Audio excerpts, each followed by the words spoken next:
Il est 19h04 sur Europe 1, direction l'Assemblée nationale maintenant, où ça se tend de plus en plus sur le budget de la sécurité sociale. Les députés n'en sont qu'à l'examen du premier volet, la partie recettes, et le compte n'y est pas. Du moins, le vote annoncé pour ce soir pourrait se solder par un échec pour le gouvernement. Bonsoir Jacques Serret. Bonsoir Pierre, bonsoir à tous. Juste avant ce scrutin crucial, le Premier ministre tente de convaincre à tout prix. Oui, à l'Assemblée, Sébastien Lecornu constate que la situation lui échappe.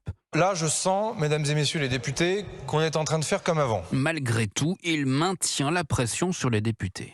Vous ne souhaitez être responsable de rien.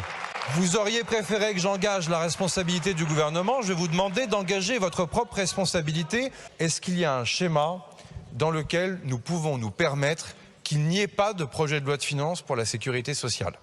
La réponse est non. Le Premier ministre livre ainsi à la représentation nationale les prévisions de ses administrations en cas de rejet du PLFSS. L'absence de projet de loi de finances de la sécurité sociale nous amènerait, je cite, à une perte de contrôle total du pilotage de la sécurité sociale qui nous emmènerait à 29 ou 30 milliards d'euros de déficit pour l'année prochaine. Une perspective que l'hôte de Matignon veut éviter, tout en maintenant sa promesse, il n'utilisera pas le 49.3. Merci Jacques Serret du service politique d'Europe 1. Notez que le Sénat a lui adopté aujourd'hui la partie recette du budget de l'État.